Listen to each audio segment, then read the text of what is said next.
आज हम लोग सुप्रीम कोर्ट, उच्चतम न्यायालय, जो कि संविधान का कस्टोडियन भी है, क्योंकि विधि की व्याख्या करने वाली सर्वोच्च संस्था है, कि स्वतंत्र न्यायपालिका क्यों आवश्यक है, स्वतंत्र न्यायपालिका का क्या महत्व है, या उसको हम लोग उच्चतम न्यायालय कहते हैं। तो आज हम लोग उच्चतम न्यायालय शुरू करते हैं, जिसके लिए भारतीय संविधान के अगर अनुच्छेद की बात करें तो 124 से लेकर 147 तक, 124 से लेकर 147 तक ये इसके लिए अनुच्छेद है। ठीक है, अनुच्छेद 124 से लेकर आप लोग लिख सकते हैं अनुच्छेद 124 से लेकर 147 तक। ठीक है, 147 तक आप लोग अनुच्छेद देख सकते हैं। ठीक है, ठीक है ना। तो इसको थोड़ा सा आप लोगों को ध्यान में रखना है। ठीक है ना, चलिए इसको बना लिए आप लोग। अब हम लोग शुरू करते हैं। आप लोग सभी लोग जानते हैं कि भारत का संविधान परिसंघीय है। भारत का संविधान कैसा है? परिसंघीय है। तो कहीं परिसंघ लिखा तो नहीं है, लेकिन परिसंघीय संविधान का आदर्श अमेरिका है। इसलिए अमेरिका के संविधान में जो लक्षण हैं, अगर वो लक्षण भारत के संविधान में हों तो लक्षणों के आधार पर यह कह सकते हैं कि भारत का संविधान परिसंघीय है। तो परिसंघीय संविधान का सबसे महत्वपूर्ण लक्षण डिवीजन ऑफ पावर है, शक्ति का विभाजन है। तो संघ एवं राज्यों की बीच शक्तियों का विभाजन संघीय संविधान का मूल लक्षण होता है। यह विभाजन प्रायः एक संविधान द्वारा किया गया है, जो कि देश का सर्वोच्च विधि है। भारत का सर्वोच्च विधि भारत का संविधान है, और संविधान के तहत हमारे देश में शक्ति का विभाजन किया गया है। चूंकि सरकारों की शक्तियों का विभाजन एक लिखित संविधान के तहत किया गया है, अतः आवश्यक है कि संविधान से संबंधित उपबंधों की व्याख्या अपने अपने पक्ष में करें। संविधान के उपबंधों से संबंधित व्याख्या ये अपने अपने पक्ष में करेंगे ना। इसलिए विभिन्न सरकारें एक दूसरे के कार्य में हस्तक्षेप ना करें, क्योंकि संघ सरकार अपने पक्ष में व्याख्या करेगा, राज्य सरकार अपने पक्ष में व्याख्या करेगा, एक दूसरे कार्य में हस्तक्षेप करेगा, तो कहीं ना कहीं संघ राज्य के बीच विवाद होगा। तो अगर ऐसा विवाद होगा तो इसके लिए आवश्यक एक ही संस्था की आवश्यकता है जो स्वतंत्र एवं निष्पक्ष हो और संघ और राज्य सरकारों के बीच विवादों का निष्पक्ष समाधान कर सके। संघ एवं राज्य सरकारों के बीच निष्पक्ष विवादों का समाधान कर सके। यह संघीय व्यवस्था का कार्य किसको दिया गया है? न्यायपालिका को दिया गया है, जिसके शीर्ष पर सुप्रीम कोर्ट हमारे यहां काम करता है। यह काम सुप्रीम कोर्ट को, उच्चतम न्यायालय को सौंपा गया है। कन्फर्म हुआ? आ रही बात समझ में? इसीलिए उच्चतम न्यायालय को संविधान का क्या बोला गया? कस्टोडियन, संविधान का संरक्षक कहा जाता है। उच्चतम न्यायालय को संविधान का संरक्षक इसीलिए कहा जाता है। ध्यान रखेंगे। तो भारत का संविधान कैसा है? तो बोलो, भारत का संविधान संघात्मक है। मूलतः भारत का संविधान संघात्मक है। कन्फर्म हुआ? और अगर संघात्मक संविधान है तो हमारे यहां मूल लक्षण क्या है? शक्ति का विभाजन किया गया संघ और राज्यों के बीच। संघ और राज्यों के बीच शक्ति का विभाजन किया गया, और यह विभाजन एक लिखित संविधान के तहत किया गया, जो कि देश का सर्वोच्च विधि है। लेकिन प्रत्येक सरकारें अपने अपने स्तर पर इसकी व्याख्या करेंगी। जब प्रत्येक सरकार, संघ और राज्य सरकार अपने अपने स्तर पर अपने अपने तरीके से इसकी व्याख्या करेंगी, तो फिर संघ और राज्य सरकारों के बीच टकराव हो सकता है। इसलिए विवाद को रोकने के लिए एक निष्पक्ष संस्था का होना आवश्यक है, जो निष्पक्ष होकर विवादों का निपटारा करे। और संघ के उसी निष्पक्ष संस्था को भारत में उच्चतम न्यायालय कहा गया। यह काम निष्पक्ष संस्था के रूप में सुप्रीम कोर्ट को दिया गया। कन्फर्म हुआ? ताकि वह निष्पक्ष रूप से इस मामले को निपटा सके। कन्फर्म हुआ? तो संविधान के अंतर्गत एक कार्य उच्चतम न्यायालय को दिया गया। ठीक है ना। संविधान की व्याख्या के संदर्भ में अंतिम निर्णय देने का प्राधिकार भी उच्चतम न्यायालय ही रखता है। इसलिए संविधान की व्याख्या से असंबद्ध है। इसलिए कहते हैं कि भारत का सुप्रीम कोर्ट संविधान का कस्टोडियन है। संविधान का कस्टोडियन है। तो देश में विधि का शासन, सर्वोच्च विधि भारत का संविधान, और संविधान की व्याख्या करने वाली सर्वोच्च संस्था के रूप में सुप्रीम कोर्ट काम करता है। इसे सुप्रीम कोर्ट को संविधान का कस्टोडियन भी कहा जाता है। समझ में बातें आ रही होगी? सोनी समझ में आ रहा है? ये मैंने आप लोगों को एक सामान्य तरीके से सुप्रीम कोर्ट के बारे में परिचय दिया है। ये सुप्रीम कोर्ट का परिचय है। कंफर्म हुआ? सुप्रीम कोर्ट का एक सामान्य परिचय मैं आप लोगों के सामने रखा है। इसको आप लोग जानने समझने का प्रयास करें कि सुप्रीम कोर्ट की आवश्यकता इसलिए पड़ी क्योंकि भारत का संविधान कैसा है? संघात्मक संविधान। और संघात्मक संविधान का मूल लक्षण है डिवीजन ऑफ पावर। हमारे यहां भी डिवीजन ऑफ पावर है, और वो डिवीजन ऑफ पावर संविधान के तहत है, संविधान की 7वीं अनुसूची में है। इसलिए यह संभव है कि भिन्न भिन्न सरकारें इसकी व्याख्या अपने अपने पक्ष में करेगा, यानी संघ और राज्य सरकारें इसकी व्याख्या अपने अपने पक्ष में करेगा। तो संघ और राज्य के बीच टकराव होगा। इसे टकराव को रोकने के लिए एक निष्पक्ष न्यायालय का होना आवश्यक है, और वो निष्पक्ष न्यायालय के रूप में हमारे यहाँ किसको स्थान दिया गया? उच्चतम न्यायालय को, ताकि उच्चतम न्यायालय स्वतंत्र और निष्पक्ष होकर इनकी व्याख्या करे और इनके भी विवादों का निपटारा करे। दूसरी बात, ये संविधान की व्याख्या करने वाली सर्वोच्च संस्था है। कोई भी चीज अस्पष्ट और परिभाषित, इसकी व्याख्या कौन करेगा? संविधान, सुप्रीम कोर्ट करेगा। इसलिए सुप्रीम कोर्ट को संविधान का कस्टोडियन भी कहा गया है, संविधान का संरक्षक भी कहा गया। ये संविधान का संरक्षक ही नहीं, व्याख्याकार ही नहीं है, बल्कि नागरिकों का भी मौलिक संरक्षक है। नागरिकों के मौलिक अधिकारों का भी संरक्षक उच्चतम न्यायालय है। साथ ही साथ ये भारत का सुप्रीम कोर्ट है।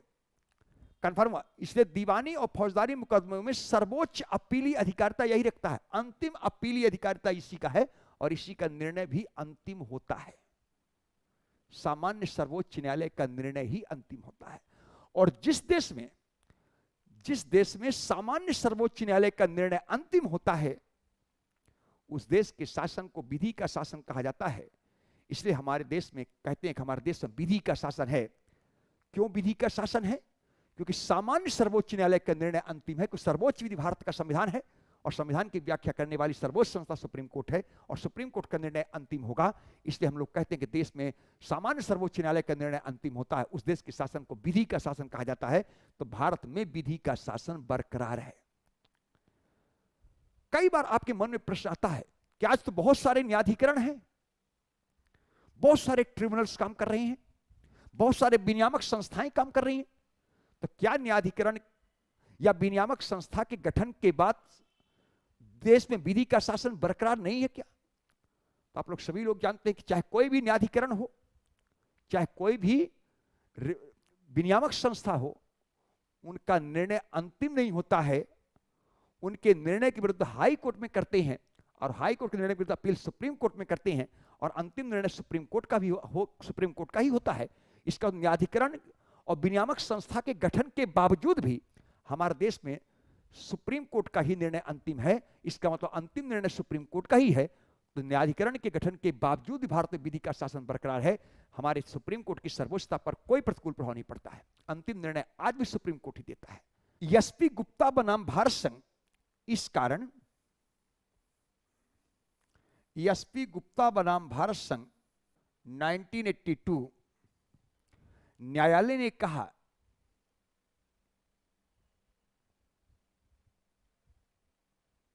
कि न्यायाधीशों की नियुक्ति की शक्ति मूल रूप से संघ सरकार की है, तथा उच्चतम न्यायालय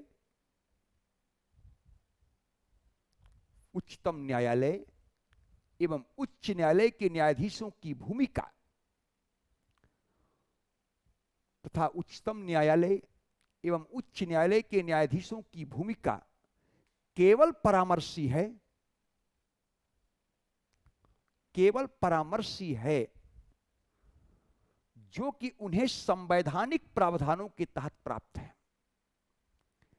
केवल परामर्शी है, जो कि उन्हें संवैधानिक प्रावधानों के तहत प्राप्त है, जो कि उन्हें संवैधानिक प्रावधानों के तहत प्राप्त है। संवैधानिक प्रावधानों के तहत प्राप्त है। इसका अंतिम निर्णय मूल शक्ति किसके पास है? संघ सरकार के पास है। सुप्रीम कोर्ट और हाई कोर्ट की जो शक्ति है, भूमिका केवल एडवाइजरी है, जो संवैधानिक प्रावधानों के तहत प्राप्त है। ये एसपी गुप्ता के संदर्भ में सुप्रीम कोर्ट का डिसीजन आया। इसका मतलब ये केवल इस समझ में आया कि अंतिम निर्णय लेने का अधिकार संघ सरकार का है। संघ सरकार ही न्यायाधीशों की नियुक्ति के संदर्भ में अंतिम निर्णय लेगा। Paragraph change. इसके पश्चात सुप्रीम कोर्ट ने advocate on record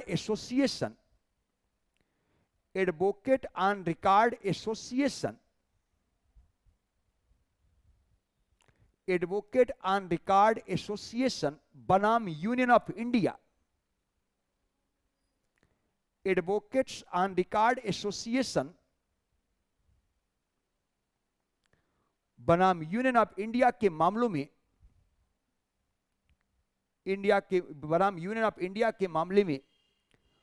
supreme court ने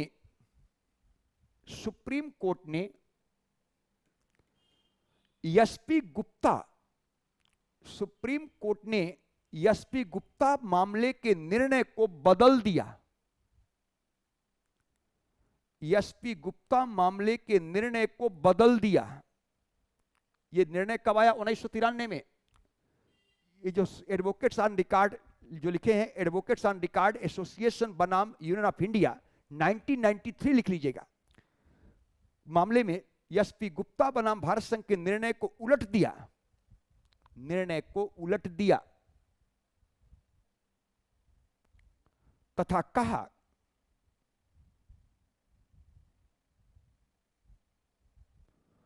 कहा कि न्यायाधीशों की चयन की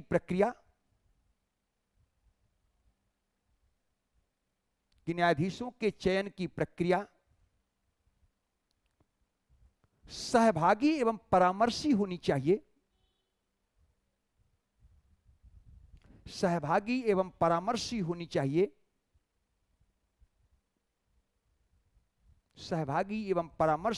चाहिए।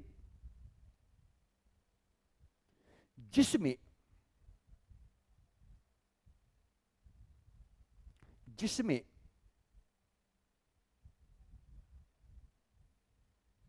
कार्यपालिका की शक्ति मुख्य न्यायाधीश की परिसीमन के लिए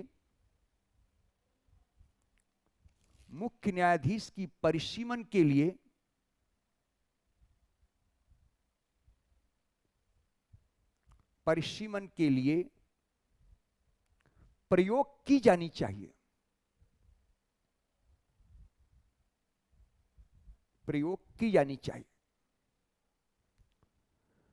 न्यायपालिका के इस निर्णय के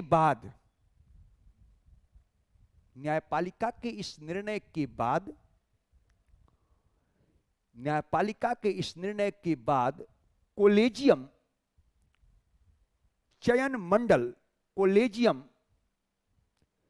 मंडल की नई प्रणाली प्रारंभ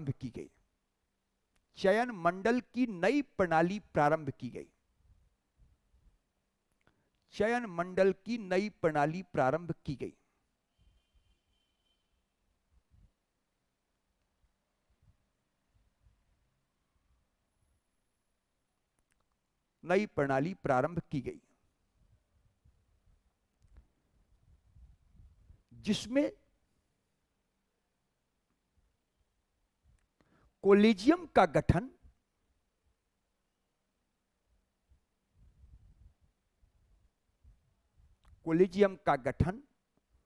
सुप्रीम कोर्ट के 4 वरिष्ठतम न्यायाधीशों से किया जाता है।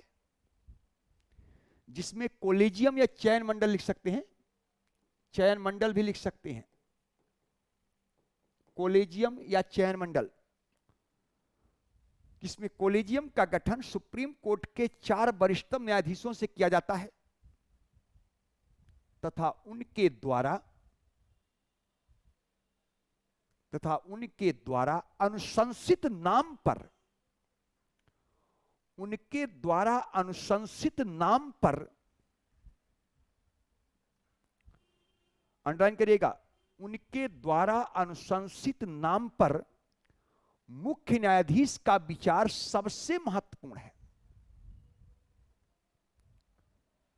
अनुशंसित नाम पर मुख्य न्यायाधीश का विचार सबसे महत्वपूर्ण है। मुख्य न्यायाधीश का विचार सबसे महत्वपूर्ण है। बिल्कुल क्लियर। इसका मतलब 4 secondary, chief justice of India primary हो गया। अब जल्दी बोलो, कौन निरंकुश होगा? स्पष्ट समझ में आ रहा है कि सीजेआई निरंकुश होगा। सीजेआई निरंकुश होगा। स्पष्ट समझ में आ रहा है, सीजेआई निरंकुश होगा, जिसको चाहे उसको बना सकता है। कंफर्म हुआ? आ रही बात समझ में? पैराग्राफ चेंज, पैराग्राफ चेंज करना है। अब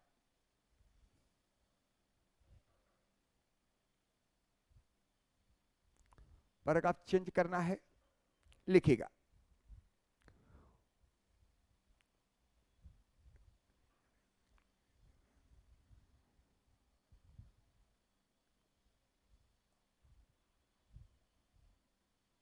लिखेगा इन रिप्रेसिडेंशियल रेफरेंस का मामला, इन रिप्रेसिडेंशियल रेफरेंस का मामला, इन रिप्रेसिडेंशियल रेफरेंस का मामला, रिप्रेसिडेंशियल रेफरेंस का मामला सुप्रीम कोर्ट की 9 सदस्यीय खंडपीठ में, सुप्रीम कोर्ट की 9 सदस्यीय खंडपीठ में, सुप्रीम कोर्ट की 9 सदस्यीय खंडपीठ में सर्वसम्मत से यह निर्णय लिया गया,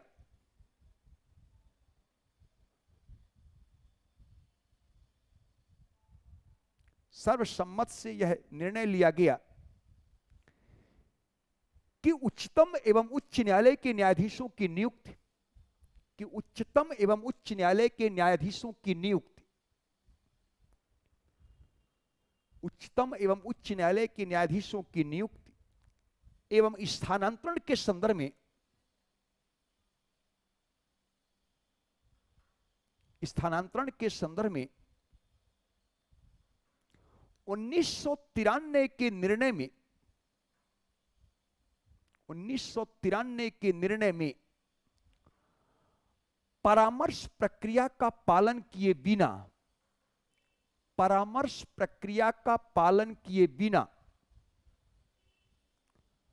परामर्श प्रक्रिया का पालन किए बिना, पालन किए बिना, यानी कोलेजियम जो 4 वरिष्ठ न्यायाधीश है उनसे परामर्श की प्रक्रिया का पालन नहीं किया और चीफ जस्टिस ऑफ इंडिया नाम भेज दिया, तो का राष्ट्रपति मानने के लिए बाध्य नहीं है। परामर्श की प्रक्रिया का पालन किए बिना मुख्य न्यायाधीश द्वारा, मुख्य न्यायाधीश द्वारा की गई सिफारिश को मानने के लिए, की गई सिफारिश को मानने के लिए कार्यपालिका बाध्य नहीं है, कार्यपालिका बाध्य नहीं है, कार्यपालिका बाध्य नहीं है, कार्यपालिका बाध्य नहीं है।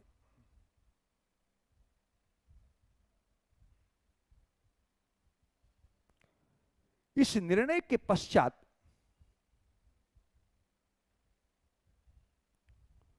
यह आरोप लगाया गया, यह आरोप लगाया गया कि मुख्य न्यायाधीश अपनी सिफारिश, अपनी सिफारिश मनमानी ढंग से, मनमानी ढंग से अन्य न्यायाधीशों के परामर्श के बिना भेज रहे हैं, मनमानी ढंग से अन्य न्यायाधीशों के परामर्श के बिना भेज रहे हैं।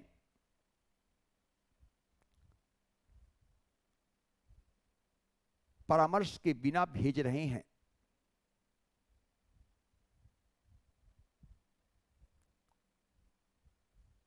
अर्थात मुख्य न्यायाधीश के द्वारा सत्ता का दुरुपयोग किया गया। मुख्य न्यायाधीश द्वारा सत्ता का दुरुपयोग किया गया।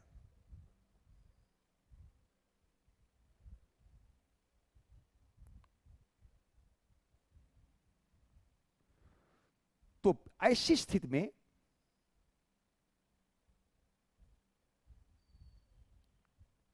नौ सदस्यीय संवैधानिक पीठ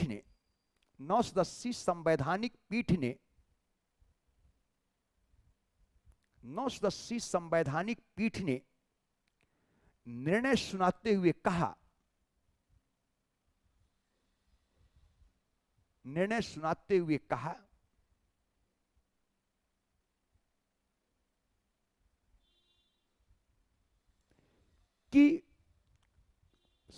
कहा कि मुख्य न्यायाधीश को 4 वरिष्ठतम न्यायाधीशों के समूह से 4 वरिष्ठतम न्यायाधीशों के समूह से 4 वरिष्ठतम न्यायाधीशों के समूह से परामर्श करके ही राष्ट्रपति को अपनी सिफारिश भेजना चाहिए। राष्ट्रपति को अपनी सिफारिश भेजना चाहिए।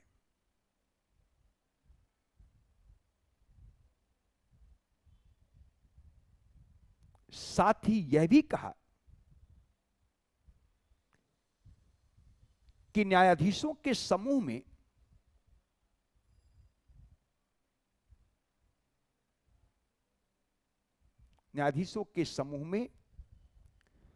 भारत के भावी मुख्य न्यायाधीश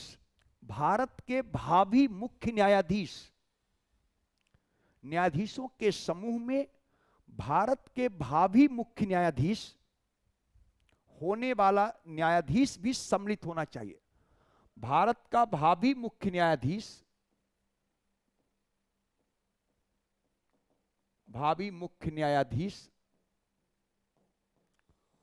होने वाला न्यायाधीश भी शामिल होना चाहिए।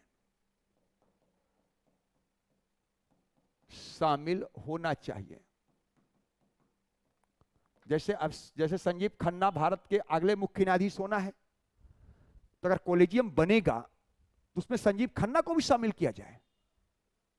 समझ में आया? नेक्स्ट भारत के सुप्रीम कोर्ट के चीफ जस्टिस कौन होने जा रहे? संजीव खन्ना। तो ये भावी मुख्य न्यायाधीश है ना, लेकिन अभी तो जज हैं। तो जो कॉलेजियम बनेगा उसमें ये भी होने चाहिए, भावी मुख्य न्यायाधीश भी सम्मिलित होने चाहिए। दूसरी ओर परामर्श से आशय अनेक न्यायाधीशों से परामर्श है। परामर्श से आशय अनेक न्यायाधीशों से परामर्श है। अनेक न्यायाधीशों से परामर्श है। भारत के मुख्य न्यायाधीश का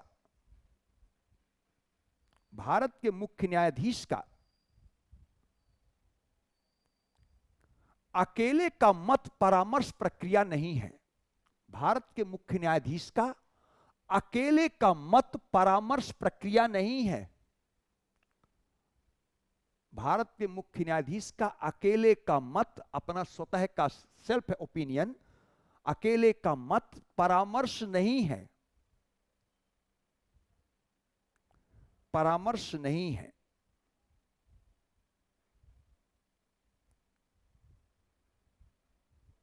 परामर्श नहीं है। ठीक है, परामर्श नहीं है।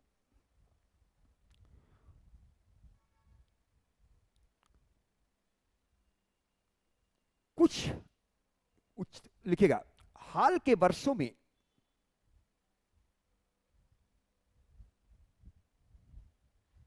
उच्चतम न्यायालय की कार्यप्रणाली एवं न्यायाधीशों की नियुक्ति के संदर्भ में पक्षपात के आरोप लगाए गए।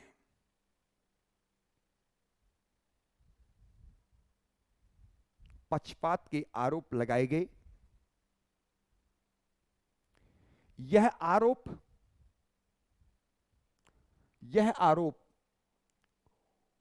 पूर्व मुख्य न्यायाधीश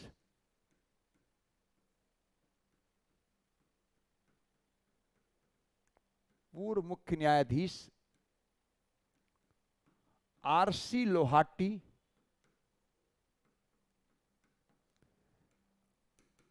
केजी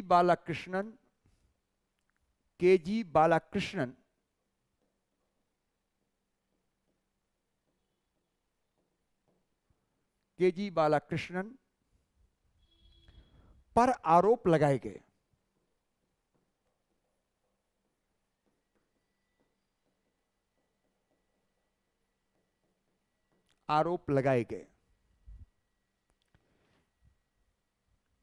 इसी पैराग्राफ चेंज, इसी पृष्ठभूमि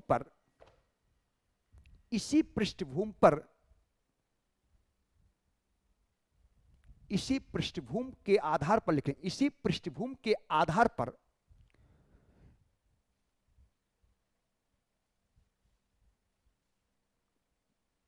कॉलेजियम प्रणाली को प्रतिस्थापित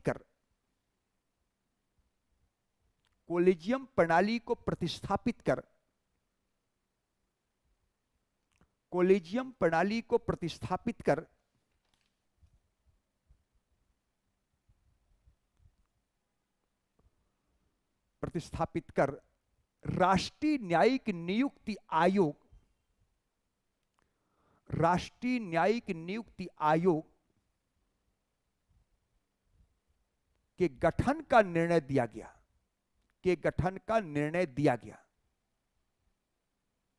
राष्ट्रीय न्यायिक नियुक्ति आयोग के गठन का निर्णय दिया गया। इसके लिए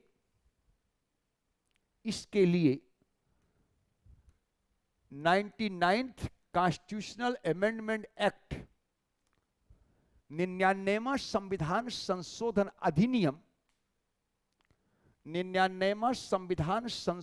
अधिनियम के तहत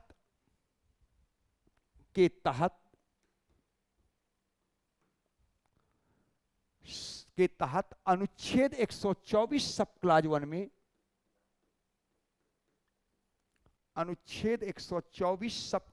में संशोधन करके राष्ट्रीय न्यायिक नियुक्ति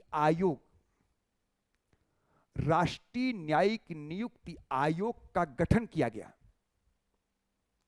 राष्ट्रीय न्यायिक नियुक्ति आयोग का गठन किया गया।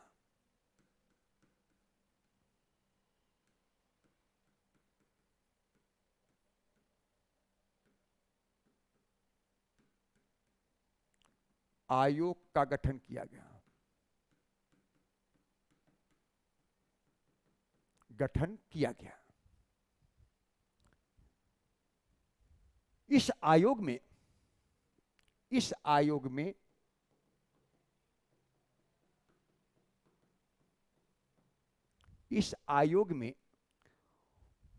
मुख्य न्यायाधीश के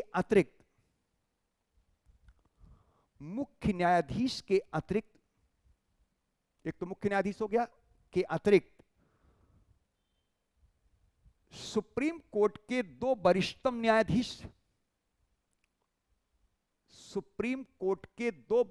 न्यायाधीश, chief justice of India, supreme court के 2 वरिष्ठतम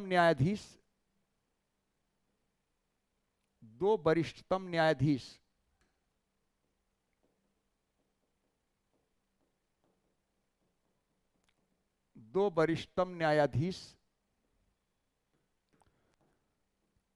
केंद्रीय विधि मंत्री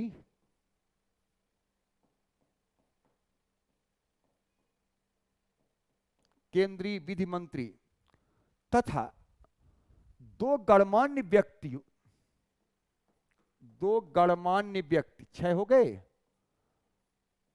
दो गणमान्य व्यक्ति, 1 2 2 1 3 3 2 5 1 6 हो गया। दो गणमान्य व्यक्ति, ये बनेगा नेशनल जुडिशियल अपॉइंटमेंट कमेटी में।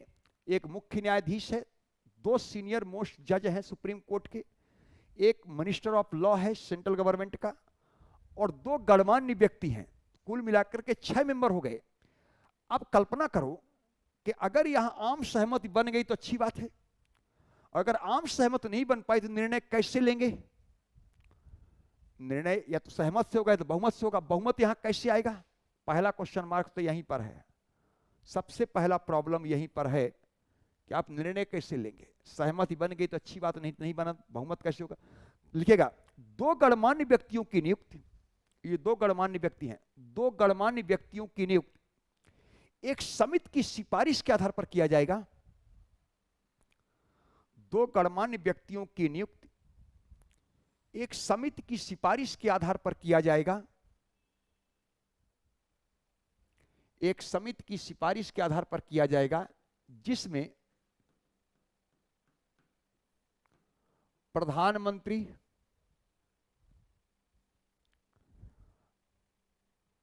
लोकसभा में प्रतिपक्ष का नेता,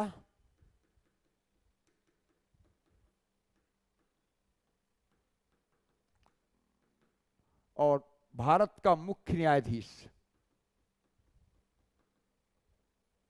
भारत का मुख्य न्यायाधीश, भारत का मुख्य न्यायाधीश, भारत का मुख्य न्यायाधीश,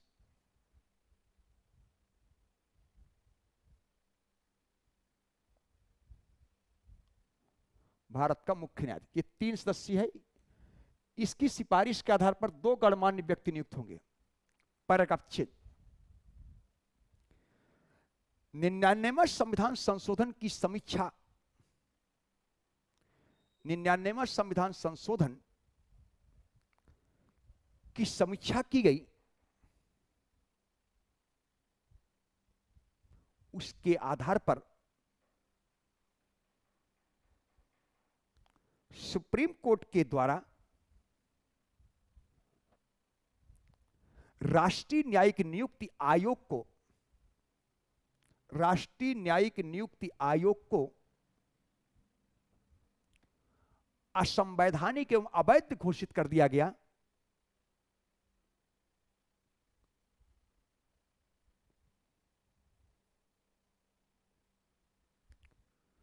क्योंकि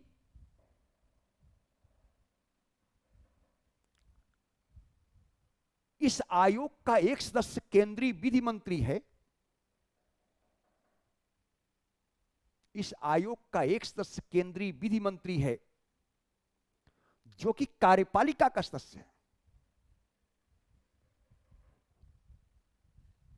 जो कि कार्यपालिका का सदस्य है। जबकि अनुच्छेद 50 में, अनुच्छेद 50 में, जबकि अनुच्छेद 50 में कार्यपालिका एवं न्यायपालिका के बीच शक्ति का पृथकीकरण किया गया। कार्यपालिका एवं न्यायपालिका के बीच शक्ति का पृथकीकरण किया गया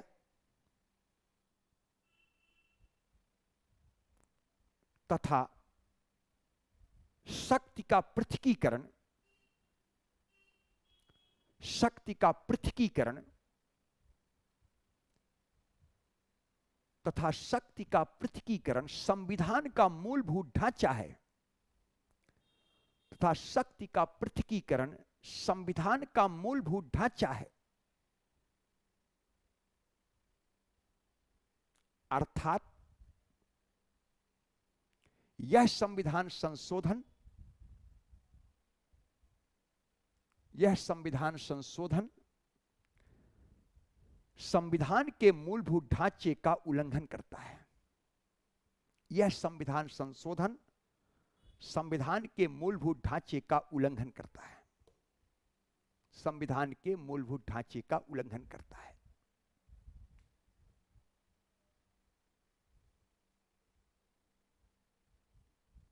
वहीं दूसरी ओर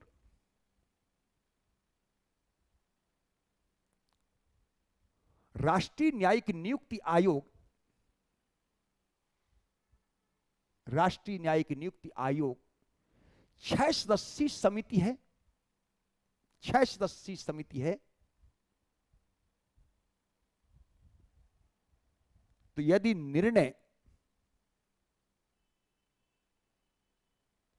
निर्णय में आम सहमति नहीं बन पाती, आम सहमति नहीं बन पाती, तो फिर निर्णय कैसे होगा? आम सहमति नहीं बन पाती तो फिर निर्णय कैसे होगा? क्वेश्चन मार्क लगाएगा। तो फिर निर्णय कैसे होगा? यदि आम सहमति नहीं बन पाती तो फिर निर्णय कैसे होगा? ठीक है, ये 2 समस्या दिया था और नेशनल जुडिशियल अपॉइंटमेंट कमेटी को असंवैधानिक और अवैध घोषित कर दिया। आज भी हमारे यहाँ कोलेजियम सिस्टम के तहत ही जजों की नियुक्ति किया जाता है। ठीक है, तो ये जजों के संदर्भ में जो विवाद था न्यायाधीशों की नियुक्ति के संदर्भ में, वो मैंने आप लोगों को आज तक का अपडेट करके बता दिया है। ठीक है ना, तो थोड़ा सा आप लोग इसको बढ़िया से देखिएगा। ठीक है, आज का क्लास आप लोगों का यहीं तक है, इसको बढ़िया से देख लीजिएगा। ठीक है, चलिए इसको एक बार बढ़िया से देख लीजिए, कहीं कोई समस्या नहीं आना चाहिए।